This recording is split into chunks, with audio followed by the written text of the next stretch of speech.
Louis-Dominique Lavigne, avez-vous gardé un souvenir clair de votre première visite au CEAD? Ah oui, oui. Ma première visite au CAD, c'est un souvenir, ça fait partie de mes émotions de créateur, de carrière. Alors, mon premier souvenir, moi, du CEAD, premièrement, d'abord, c'était un endroit mythique. Pourtant, ça faisait pas longtemps que ça avait été fondé, mais j'allais déjà à des lectures organisées, un peu comme là, la semaine de la dramaturgie, mais c'était comme plus embryonnaire. Et moi, j'allais déjà dans les lectures, il y avait des gens comme Marc Avgélina, je me souviens, Robert Guéric, des gens comme ça. Donc, c'est des premiers, ceux qui ont fondé le théâtre, le Centre des auteurs dramatiques, le Centre d'essai, qui s'appelait le Centre d'essai des auteurs dramatiques à l'époque. Et moi, je voulais, je sentais, à ce moment-là, on disait qu'il n'y avait pas de dramaturgie au Québec. Il y en avait un petit peu, là, peut-être que Tremblay, ça venait de commencer, il y avait un peu Sauvageau. Bon, il y avait Guéric qui était avant, mais on disait que c'était qu'il y en avait peu. Puis moi, intérieurement, j'avais le goût d'écrire.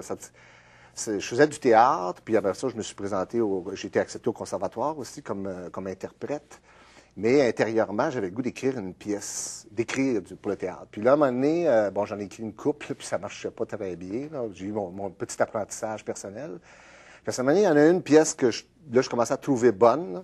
Et là, je l'ai envoyée au Centre des auteurs dramatiques, au Centre d'essai à l'époque. Et, bon, ben, alors, pendant un certain temps, je n'ai pas eu de nouvelles. Puis à un moment donné, on m'a appelé.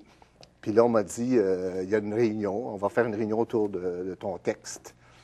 Et là, je me suis dit, j'avais bien le trac, là. Puis là, j'avais été à cette réunion-là. Et là, j'avais eu des commentaires très, très élogieux. Et il y avait été question, à ce moment-là, ça pouvait se faire de passer à la production au Théâtre d'aujourd'hui. Et ben, finalement, ça s'est pas, parce qu'il y avait des problèmes de budget, mais c'était comme une pièce qu'eux autres acceptaient, puis là, il fallait absolument, ils la recommandaient à la production. Moi, j'étais bien ému par ça. Et là, je suis devenu membre. Donc, j'avais 20 ans. Donc, je suis devenu membre du CAD assez jeune. Et donc, c'est ça. Et finalement, un des trois. Et, ah oui, on essayait de se démarquer un peu à l'époque de la langue de Tremblay, déjà. Là. On commençait déjà, dans les années 70, à vouloir plus faire du joual. Alors, c'était une pièce un peu très influencée par Beckett, Ionesco, tout ça, qui étaient mes auteurs. Et avait une langue un peu normative, très normative, pour justement me détacher de la langue qui commençait à se développer, la joualisante qu'il y avait. Et du réalisme aussi. Je voulais déjà me démarquer de la cuisine québécoise, du réalisme québécois. Et c'est drôle parce que moi, j'ai l'impression que c'est comme si je continue encore ça. J'ai un rapport au réel, au réalisme. Je suis très influencé par le théâtre de l'absurde et tout ça. Et donc c'était ma première rencontre. Et donc, il m'avait recommandé à la production. Puis finalement, cette pièce-là a été produite, je dirais, dans un contexte amateur, mais très, très rigoureux. C'était quelle pièce? Ça s'appelait Charleston. Donc, elle est encore là, déposée, etc. Là, c'est à partir de ce moment-là que je suis devenu membre du Centre des auteurs dramatiques. Et là, j'ai commencé à aller aux assemblées générales, etc. Tu sais. Et en 1976, vous êtes devenu président, très jeune, donc, Ouais. du CEAD. Ouais. Hein, pendant un an ou deux, quelle image gardez-vous de ce mandat? La priorité pour vous comme président à ce moment-là, c'était quoi? Bon, bien là, je vais expliquer qu'à l'époque, c'était vraiment pas comme maintenant, le président. Quand on m'a choisi comme président du Centre des auteurs dramatiques, c'était que personne ne voulait le faire. Alors, les gens, il y avait Gilbert David, Marie-Francine Hébert, Odette Gagnon, Claude Roussin. Et puis là, ils disaient, bon, il n'y a personne qui voulait l'être. Puis là, moi, j'étais comme un peu le plus jeune. Fait qu'ils ont dit, ben Louis-Dominique, tu pourrais le faire. Puis, tu n'as pas besoin de... Tu as quelques papiers à signer, mais les décisions... Alors, c'était au cœur de l'époque vraiment très... du collectivisme. Alors, à la limite, on s'appelait président, vice-président, mais c'était pas vraiment comme ça que ça se passait. On vivait ça un peu dans les compagnies de théâtre aussi. Là. On voulait plus de boss, plus de hiérarchie. Alors, j'étais président, mais c'était pas moi qui parlais le plus, puis c'était pas moi qui avait un peu la fonction du leader à cette époque-là. Alors, voilà comment ça se traduisait, ce qui est très différent de ce qui est devenu très différent plus tard. Oui. Est-ce que c'était l'époque aussi, autour de 76, les grandes années de la création collective en Exactement. théâtre? Vous avez été de ce mouvement-là. Moi, là, je pourrais dessiner mon portrait comme celui-ci. Moi, j'ai écrit 3 premières pièces de théâtre, dont ma troisième a été jouée professionnellement, là, assez jeune, j'avais 24 ans, montée justement par Jean-Denis Leduc, qui est actuellement directeur de la Licorne, avec des gens comme Aubert Palachio, Claude Préfontaine, Christiane Raymond. Tu sais, j'avais des comédiens très, très prestigieux. Moi, j'étais un petit jeune, 24 ans.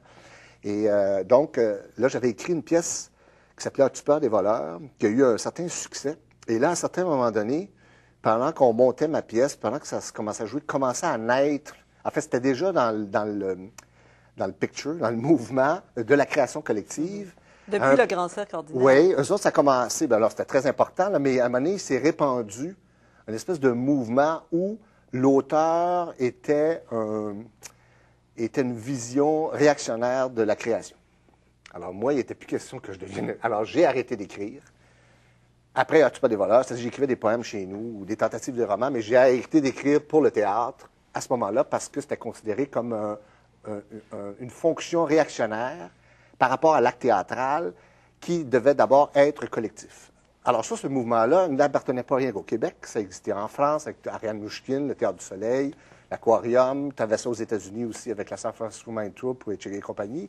Alors c'était un mouvement qui existait à peu près partout en Occident. Je dirais sauf l'Allemagne, parce qu'en Allemagne, eux autres, ils n'ont jamais remis en question l'auteur. C'est peut-être aussi qu'à un moment donné, quand l'auteur est revenu, c'est un peu eux qui sont redevenus les leaders de tout ce mouvement-là. Eux autres, ils n'avaient jamais abandonné cette fonction-là, parce que déjà eux autres disaient que c'était un faux débat. Il y avait raison. Bon, en tout cas, il fallait le vivre. Moi, je l'ai vécu pendant quelques années. Et là, à ce moment-là, on devenait comme des observateurs. Parce qu'il n'y avait plus de metteur en scène non plus. Là. Il y avait seulement des comédiens. C'est le comédien qui sentait le besoin de prendre tous les pouvoirs. Le pouvoir de la création, le pouvoir de l'auteur, le pouvoir de la mise en scène. Tout se passait sur scène. Puis, des fois, on déléguait un observateur qui ne faisait pas de mise en scène, qui ne faisait pas d'écriture, mais qui coordonnait un peu, ou qui était le troisième œil, qu'on appelait. Alors, moi, pendant quelques années, je suis devenu un artisan de la création collective, comme plusieurs, mais moi, j'avais déjà écrit. Donc, j'avais quand même une certaine réputation d'auteur. Et là, à un certain moment donné, alors donc, le CEAD, à ce moment-là, a vécu une crise parce qu'à un certain moment donné, il n'y avait plus d'auteurs. Alors, il y avait des assemblées générales, il y avait des troupes, mais il n'y avait presque plus d'auteurs. Et quand les auteurs parlaient un peu, ils étaient considérés comme des réactionnaires, des straights, de la vieille méthode, etc. Donc, l'organisme a failli disparaître à ce moment-là. Puis, après ça, il y avait aussi les luttes idéologiques. Alors donc, il se passait à ce moment-là des motions genre, il fallait que toutes les pièces reflètent le socialisme.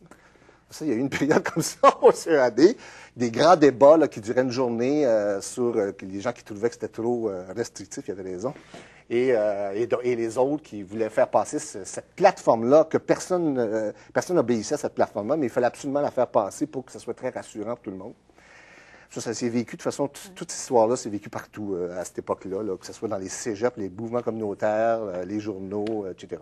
Donc, le CEAD vivait, autrement dit, les mêmes petites guerres idéologiques Exactement. Partout dans les mouvements sociaux. Exactement. Donc, c'était vraiment collé à ce qui se passait ailleurs dans la société. Là, le CEAD vivait exactement tout ce qui pouvait se passer dans tout ce qui était progressiste, tout l'essor, autant communautaire que culturel. A vécu à l'intérieur ces crises et à un point tel qu'à un moment donné, il a failli disparaître. À mon avis, là, moi, je le sentais, là. Et c'est là qu'a été acceptée, là aussi, je peux dire ça aussi, cette notion que je trouve pas d'auteur collectif, qui est encore dans les statuts, mais il y en a de moins en moins. Mais ça existait. L'auteur collectif, ça veut dire que c'était la troupe qui était... et c'est drôle parce que, curieusement, il y a beaucoup de ces auteurs-là, maintenant, qui ont revendiqué, je pense à certaines créations collectives, là, des troupes comme le Parmi nous, tout ça. Je regarde dans les profils, là, ils ont revendiqué leur fonction d'auteur individuel. Alors, il y a des gens qui sont membres auteurs individuels, puis ils mettent dans leur création, par exemple, je sais pas, La Grande Langue, Partez pas en peur, qui sont des noms de création collective. Voilà. Donc, après ça, donc, il y a eu une crise de la création collective. Ah oui, c'est ça. Donc, ça a bien fait c'est bon pour le CEAD. C'est-à-dire qu'à un moment donné, on s'est aperçu, la création collective, ça a duré pendant 2-3 ans où là, c'était partout. Ah oui, il y avait une notion de prise de parole qui était très importante. Hein. C'était les comédiens sur scène qui prenaient la parole ou qui reflétaient des mouvements. Donc, il y avait cette... Mais là, à un moment donné, on s'est aperçu que tous les spectacles se ressemblaient. Structure à sketch, petites chansons qui font les liens, conteurs, des comédiens qui prennent la parole, qui n'ont plus de personnages. Puis là, à un moment donné, on s'est aperçu qu'on s'est dit, non, c'est toute la même pièce. Fait que là, on a commencé à les troupes ont commencé à revouloir les auteurs. Et c'est là que, à mon avis, le CEAD a pris une dimension, une propulsion exceptionnelle qui, actuellement, est encore dans son effervescence. Donc, ça veut dire que à ce moment-là, donc, le CAD, et ce qui est arrivé, c'est que dans les expériences du théâtre, de la création collective, sont nés des auteurs. Puis moi, comme j'étais auteur avant, et j'ai arrêté de l'être, et puis que les gens ont commencé à revouloir l'être, puis commençaient à vouloir sentir l'urgence, le besoin, l'importance de la dramaturgie dans les créations théâtrales, au-delà du geste collectif. Alors là, ils ont, dans les festivals, commencé à s'organiser des ateliers d'écriture. Autant festival jeune public, autant festival qu'on appelait la QJT, même le Festival des Amériques, tout ça. Et là, moi, j'ai commencé à donner des ateliers à toutes sortes de monde. Et là, je me donne un peu un rôle important, mais quand même, je le revendique. Et c'est peut-être pas grâce à moi ou quoi que ce soit, mais ce que j'ai constaté, c'est qu'il y a beaucoup de très bons auteurs qui sont nés de la création collective. Je pense à Normand Cagnac-Marquis, Rénal Robinson, il y en a d'autres, là, donc, qui se sont mis à écrire parce qu'ils étaient déjà des très bons auteurs. En fait, il s'agissait juste qu'ils soient dans la contrainte d'avoir à écrire tout seul pour que l'œuvre émerge.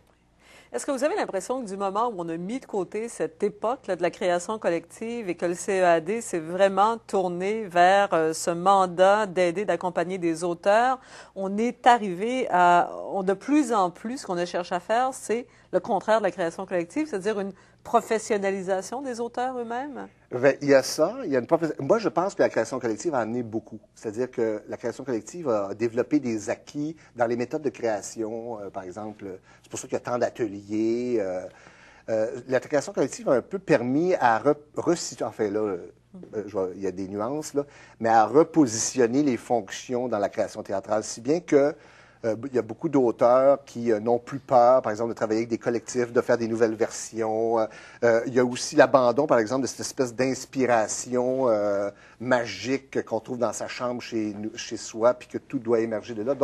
Donc ce qui s'est développé grâce à la création collective, mais en se spécialisant, c'est une fonction justement encore plus professionnelle de l'auteur de théâtre, de l'écrivain scénique.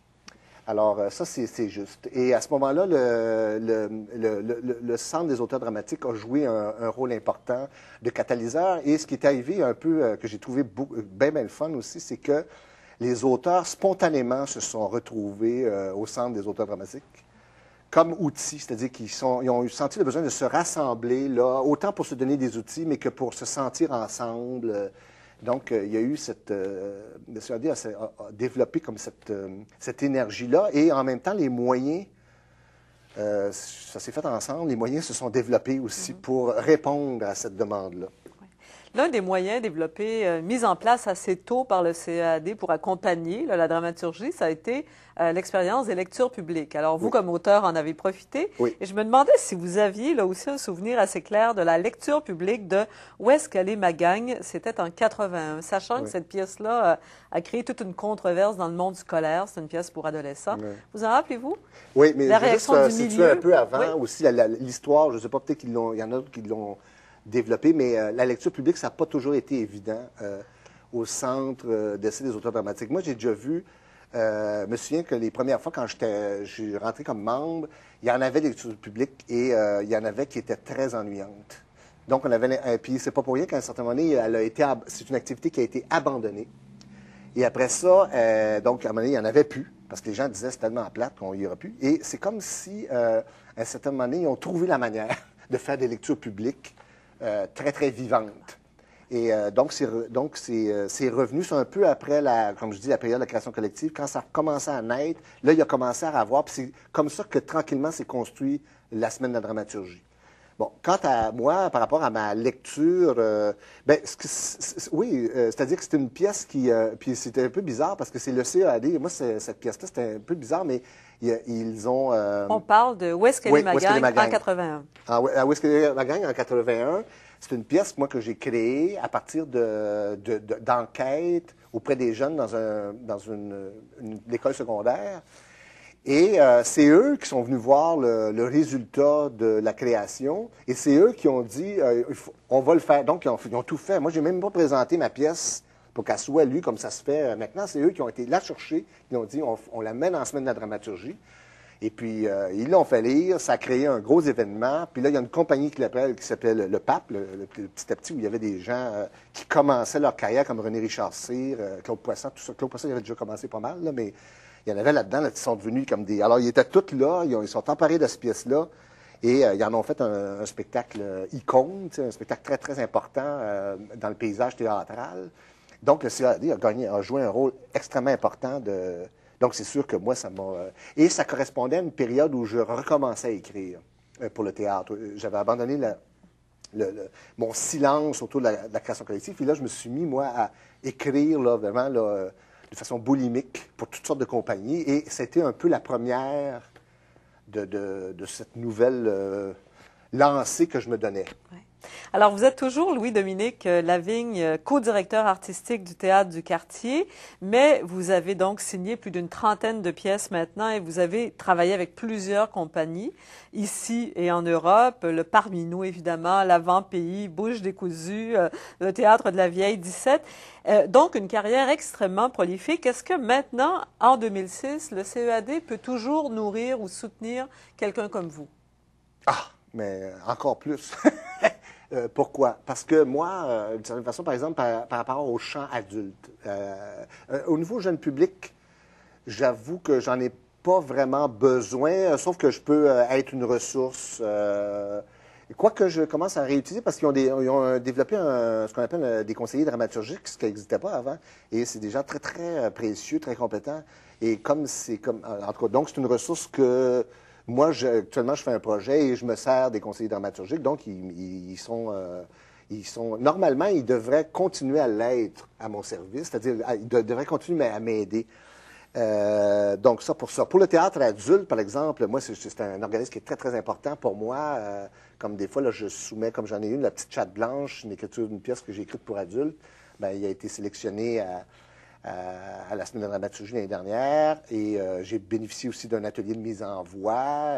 Donc, non, ils sont très... normalement, ça devrait servir des gens de ma génération, le CAD, comme pour les jeunes.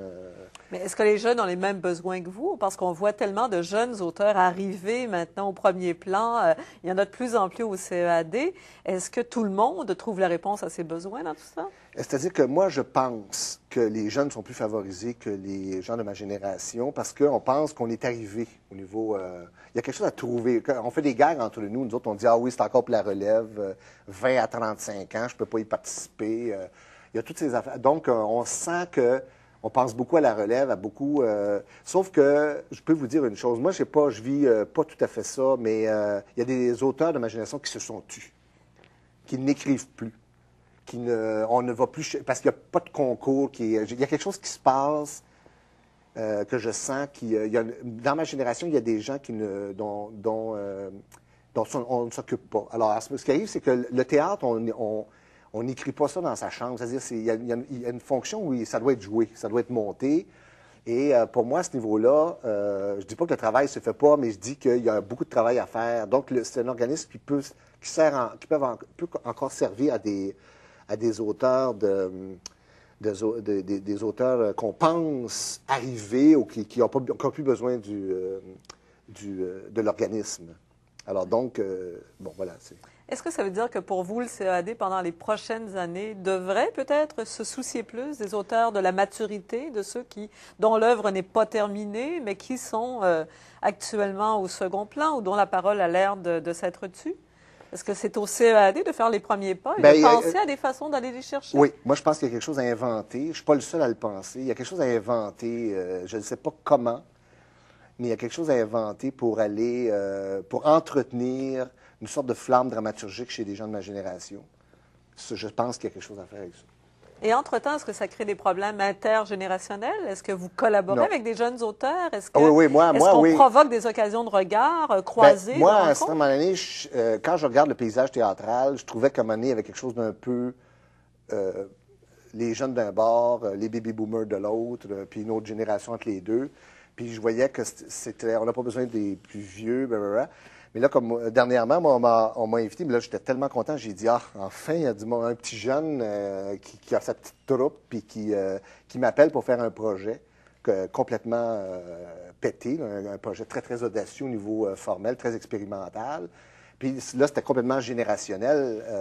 Là, je me suis dit, bon, pour moi, c'est ça l'idéal. C'est quand les générations se mêlent. Comme moi, j'adore, par exemple, être monté par un jeune, très, très jeune metteur en scène. Moi, j'adore ça. Ou, c'est ça. Donc, moi, j'aime ça monter des petits jeunes aussi. Alors, donc, non, pour moi, je trouve que l'avenir est là, dans mais c'est pas très présent, à mon avis. Ça pourrait l'être plus. C'est encore très... puis, je trouve que il y a des raisons explicables, mais à mon avis, c'est pas souhaitable. Tu sais, dans le sens que les baby boomers ont été très paternalistes. Bon, les petits jeunes sont regroupés. Ils ont raison un peu d'être en réaction. Mais par contre, ça fait un énorme plaisir de travailler avec des jeunes. Même, je dirais, ce qui est le fun aussi, c'est d'avoir des jeunes patrons. Des jeunes qui... Moi, c'est une affaire, j'ai eu de la misère à dealer, à composer. Quand j'avais 35 ans, j'avais fait un scénario, un truc en vidéo. Puis là, mon réalisateur, il avait 24 ans. Je trouvais ça dur, moi, d'accepter ça. Puis là, je voyais des gens comme Marcel Sabourin puis Louisette Dussault, eux autres, ils étaient habitués, ils aimaient ça comme des fous. Puis là, je me dis, là, il faut que je commence à apprendre à être dirigé par un jeune. Puis là, c'est ça. Puis là, il y a un plaisir énorme à faire ça, parce que tout le monde a à s'apprendre des choses. Ouais.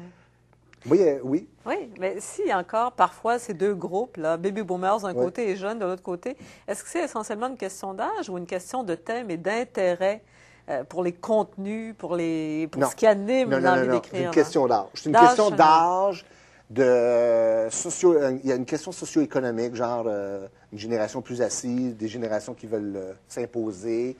Moi, je vois beaucoup plus ça que... Et peut-être que, par contre, le préjugé... tu sais, je pensais je m'excuse de nommer, là, mais quand Richard Martineau a dit « Je m'en vais de voir parce que je suis trop vieux », bien là, je pense à Ronfort, qui travaille avec des petits jeunes, puis Nathalie Sarraute, qui écrit des romans postmodernes à 92 ans. Là, je me suis dit, là, ça n'a pas de bon sens de réfléchir comme ça, mais je pense que la façon dont il réfléchit, il y a beaucoup de monde qui réfléchissent comme ça, qui compartimente en âge les univers. Et moi, je pense que, écoute, on en a des artistes dans notre tête qui peuvent avoir 75 ans puis qui sont plus modernes qu'un petit jeune de 24 ans, et l'inverse. Alors donc, mais je pense que la société actuellement voit ça comme ça. Il y a quelque chose de l'âge qui malheureusement est dans la culture. Et puis, tu sais, c'est comme quand on voit Mick Jagger, on dit c'est un animal préhistorique. Mais moi, c'est drôle, de le voir sur la scène, ça montre qu'on a quelque chose encore à dire. Ouais. Alors donc, c'est ça que je trouve qui est plate au niveau là, de... Donc, le CEAD devrait travailler à améliorer cette espèce de métissage intergénérationnel. Exactement. Métissage de culture aussi. Est-ce que le CEAD est assez ouvert, je dirais, à tous ces futurs auteurs, à tous ces auteurs qui viennent d'horizons... Écoutez, Wajdi Mouawad, qu'est-ce que c'est? C'est un métissage de culture, ça, non? Je ne sais pas si le CEAD est lié à ça. En tout cas, le Québec est prêt au métissage. Je dirais même qu'il l'est beaucoup, beaucoup, beaucoup, beaucoup. Ah non, ça, il n'y a pas. Au niveau du métissage culturel, là, pour moi, l'ouverture est là. Depuis très longtemps, d'ailleurs, on pense à Marco Micconi ou à Abla Farouk, tout ça. Je veux dire, non, c'est ça. Ça, c'est. Parce que l'avenir est là. L'avenir est là. De toute façon, on le voit, là, autant dans toutes les expressions culturelles. L'avenir est dans l'interculturel. Plus c'est mêlé, plus c'est le fun. Oui. Surtout actuellement, avec tout ce qu'on vit là, au niveau politique, tout ça, on a tout à fait avantage mais ça, je trouve que ça va très bien. C'est très vivant, ce côté-là. Il y a une chose que je voudrais dire par rapport au CEAD, c'est par rapport à, si je peux me permettre là, cette réflexion-là, par rapport à l'évolution du paysage théâtral québécois. À mon avis, actuellement, le théâtre québécois, le côté vivant qu'il y a dans le théâtre québécois, c'est un peu ce que je dis. Moi, je donne des cours à l'École nationale en dramaturgie. Puis je leur dis pour leur faire plaisir. Bien, c'est parce que c'est vrai. J'ai dit, bien, vous êtes chanceux, mais actuellement, je prévois que le Centre des auteurs dramatiques va prendre encore plus d'importance dans la culture et dans le théâtre. Parce qu'à mon avis, actuellement, donc, quand je parlais qu'il y avait eu la création collective, après ça, il y a eu aussi le metteur en scène vedette dans les shows. Et là, c'est en train, à mon avis, de se décliner. Et ce que je suis en train de percevoir, c'est que là, c'est l'auteur visionnaire qui est en train de percer des nouvelles voies au théâtre. Et là, je pense, là, il y a un auteur qui me vient à l'esprit, là, qui est Larry Tremblay, qui est une espèce d'auteur phare, mais qui va dans des pistes que tu te dis où est-ce qu'il s'en va exactement. Puis là, il y a des gens qui le suivent, qui disent, moi, je monte sa pièce, puis je veux voir où est-ce qu'il s'en va. Et là, ça nous amène dans une sorte de théâtre qu'on ne sait pas trop ce que c'est. C'est-à-dire, on le sait, on aime ça, mais ça va ailleurs que ce qu'on va. Et ça, c'est une tendance qu'on voit beaucoup en ce moment. C'est-à-dire qu'on commence à voir où tu as une parole d'auteur qui l'intuitionne dans son écriture et que des comédiens et un metteur en scène veulent mettre de l'avant avant tout. Alors ça, c'est incroyable. Ça veut dire que c'est l'écriture qui porte une sorte de vivance du théâtre. Qui draine. Qui le draine. mouvement. Et ça, à mon avis, c'est nouveau. On a ça aussi un peu en Europe. Et c'est nouveau dans le sens que ça n'a jamais été aussi fort. Alors je me dis, et c'est pas pour rien que le CAD est si présent. On voit qu'il fait beaucoup il y a beaucoup d'activités, il y a beaucoup de jeunes qui envoient leurs textes.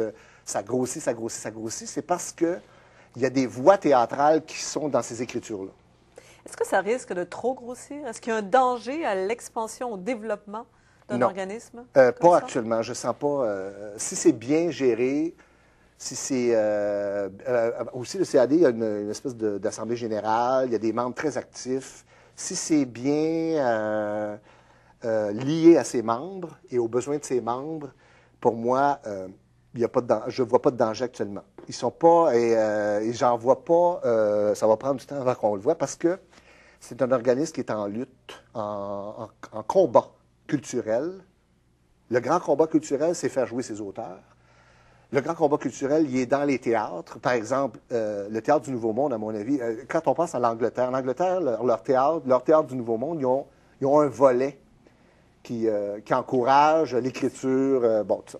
Ici, au Québec, je trouve que c'est pas assez fort. Donc, il y a une espèce de... Donc, le CAD devient un outil pour imposer ou demander ou frayer une place dramaturgique pour les auteurs, pour la création ici. Donc il ne peut pas être une institution en ce moment, c'est impossible. Parce qu'il est trop en combat, il n'est pas arrivé. Alors, tant qu'il ne sera pas arrivé, ça ne sera pas un organisme arrivé. C'est institutionnalisé. Donc, pour vous, ça va rester un véhicule de combat pour l'identité culturelle des Québécois, oui, finalement. Et où la dramaturgie est en pleine expansion comme véhicule de cette culture-là. Merci beaucoup, Louis-Dominique Lavigne. C'était passionnant. Merci.